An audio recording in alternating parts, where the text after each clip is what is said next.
Good morning, dear students. Now see the terms dematerialization and depositories.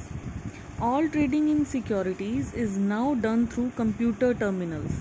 अब जितनी भी trading होती है सिक्योरिटीज़ की वो कंप्यूटर टर्मिनल्स के थ्रू होती है.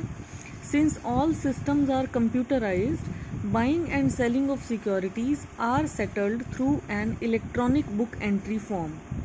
तो क्योंकि कंप्यूटराइज्ड हो गया है सारा सिस्टम, इसलिए सिक्योरिटीज़ की बाइंग और selling electronic book entry form के थ्रू होती है.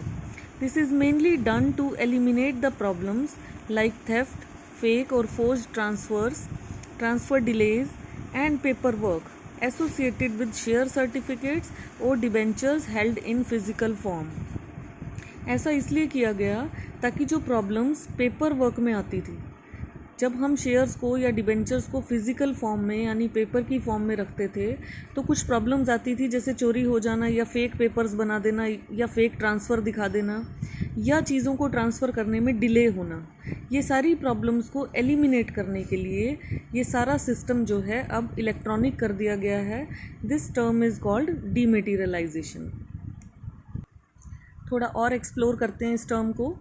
Dematerialization is a process where securities held by investor in physical form are cancelled and the investor is given an electronic entry or number so that he can hold it as an electronic balance in account.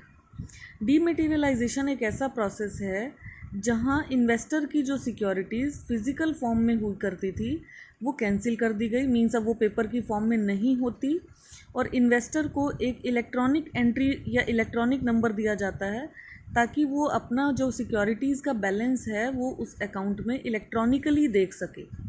So in short, dematerialisation refers to holding securities in electronic form. तो in short हम क्या कह सकते हैं कि डीमेटीरियलाइजेशन को का मतलब सिक्योरिटीज़ को इलेक्ट्रॉनिक फॉर्म में रखना है. फॉर दिस, इसके लिए इन्वेस्टर को एक डीमैट अकाउंट ओपन करना पड़ता है एक ऑर्गेनाइजेशन के साथ, जिस ऑर्गेनाइजेशन को हम डिपॉजिटरी बोलते हैं. हमने भी पहले भी पढ़ा है, there are 2 depositories in India, NSDL and CDSL. तो इस डिपॉजिटरी के साथ एक डीमैट अकाउंट इन्वेस्टर को ओपन करना होता है. और आजकल जितने भी इनिशियल पब्लिक ऑफर्स होते हैं, ये हमने प्राइमरी मार्केट के फ्लोटेशन मेथड में पढ़ा था, IPO, ये जितने भी इनिशियल पब्लिक ऑफर्स हैं ये सब अब डीमेटीरियलाइजेशन फॉर्म में ही होते हैं. एंड 90% से ज़्यादा टर्नओवर डीमैट फॉर्म में ही होता है स्टॉक एक्सचेंज में. डीमैट फॉर्म में होने का मतलब फिज़िकल फॉर्म में नहीं होता, पेपर फॉर्म में नहीं होता, इलेक्ट्रॉनिक फॉर्म में ही होता है. और सेबी ने भी अब इसे मैंडेटरी यानी कंपलसरी कर दिया है कि ट्रेडिंग डीमैट फॉर्म में ही की जाए कुछ सिलेक्टेड सिक्योरिटीज़ की. इसके बेनिफिट्स क्या हैं डीमेटीरियलाइजेशन के? Holding shares in demat form is very convenient as it is just like a bank account. अगर हम अपने शेयर्स डीमैट फॉर्म में रखते हैं तो ये बिल्कुल बैंक अकाउंट की तरह है. जैसे हम बैंक की पासबुक, चेकबुक हम इलेक्ट्रॉनिकली देख सकते हैं अपने मोबाइल फ़ोन में, कंप्यूटर सिस्टम में, इसी तरह से ये भी उतना ही ईजी टास्क है कि हम अपने शेयर्स को होल्ड करके रख सकते हैं डीमैट फॉर्म में. Physical shares can be converted into electronic form और even electronic form can be converted back into physical certificate. जो हमारे पेपर में की फॉर्म में शेयर्स थे उनको हम इलेक्ट्रॉनिकली कन्वर्ट कर सकते हैं और इलेक्ट्रॉनिक फॉर्म में तो उसका एक प्रिंट आउट निकाल के उसे वापस हम पेपर फॉर्म में भी कर सकते हैं. So this is called डीमेटीरियलाइजेशन.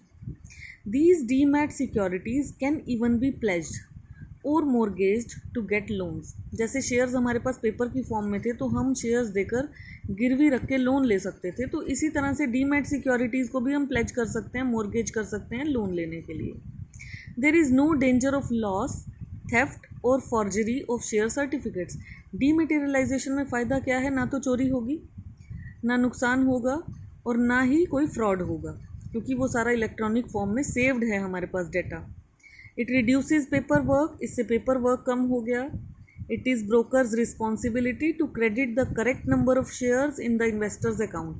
अब ये टोटली ब्रोकर की रिस्पॉन्सिबिलिटी हो जाती है कि वो सही नंबर ऑफ शेयर्स इन्वेस्टर के अकाउंट से क्रेडिट करे. And securities of different companies can be held in a single demat account. अलग अलग कंपनीज में अगर आप डील करते हो तो भी आप एक सिंगल डीमैट अकाउंट में सारी सिक्योरिटीज़ की डीलिंग्स कर सकते हो. Now, what is the working of DMAT system? Before opening a demat account with depositories, the investor has to select a DP.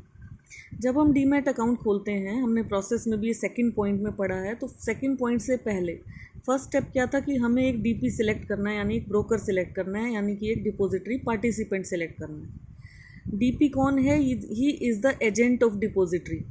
क्योंकि डिपॉजिटरी के पास डायरेक्ट इन्वेस्टर नहीं जा सकता, तो ये एक एजेंट है डीपी का। डीपी जो है एजेंट है डिपॉजिटरी का। ये डिपॉजिटरी पार्टिसिपेंट बैंक हो सकता है, ब्रोकर हो सकता है, कोई भी फाइनेंशियल सर्विस देने वाली कंपनी भी हो सकती है। Filling of an account opening form along with pan card details, photograph etcetera. जब हम अकाउंट ओपन करते हैं तो हम पैन कार्ड की डिटेल्स, फोटोग्राफ्स, वो जो हमने डॉक्यूमेंट्स पढ़े थे वो सब हमारे पास होने चाहिए।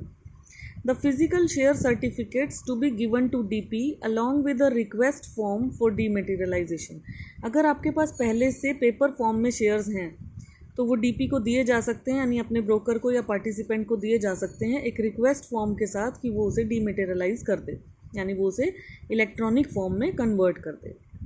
If shares are applied in IPO, अगर आप direct shares initial public offer के थ्रू कर रहे हैं, यानी प्रोस्पेक्टस देख के आपने शेयर्स अप्लाई किए हैं, then simple details of demat account and DP to be given, allotment would automatically be credited to demat account। तो आपको अपनी सिंपली जो डिटेल्स थी, ये वाली जो आपने पैन कार्ड डिटेल्स, फोटोग्राफ, ये सिंपली आपको अपने अकाउंट में डिटेल्स देनी है, DP को डिटेल्स देनी है, तो सेटलमेंट अपने आप ऑटोमेटिक आपके अकाउंट में क्रेडिट हो जाएगा। If shares are to be sold through broker, अगर आपको शेयर्स ब्रोकर के थ्रू बेचने हैं तो ये पार्टिसिपेंट को आपने इंस्ट्रक्ट करना है कि वो आपका अकाउंट डेबिट कर दे इतने नंबर ऑफ शेयर्स के साथ जितने आपको सेल करने हैं। The broker then gives instructions to his DP for delivery of the shares to the stock exchange. अब ये जो ब्रोकर है ये इंस्ट्रक्शन दे देगा पार्टिसिपेंट को। अब आप कहेंगे ब्रोकर और पार्टिसिपेंट तो सेम था, but these can be different parties. अभी हमने पढ़ा कि वो बैंक भी हो सकता है, वो ब्रोकर भी हो सकता है, फाइनेंशियल सर्विस भी हो सकता है। तो अगर ये दोनों पार्टीज़ अलग हैं तो ब्रोकर क्या करेगा, ये जो भी पार्टिसिपेंट होगा इसको इंस्ट्रक्शन देगा शेयर्स की डिलीवरी के लिए। The broker then receives the payment, broker फिर पेमेंट रिसीव करता है और शेयर्स जिसने बेचे हैं उसको पे कर देता है। All these transactions are to be completed within 2 days।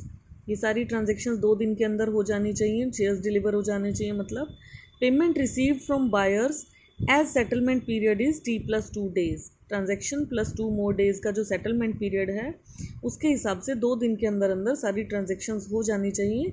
ये जो रूल एप्लीकेबल है वो अप्रैल 2003 से है। T+2 days वाला जो सिस्टम है, this is applicable from April 2003। Thank you, have a nice day.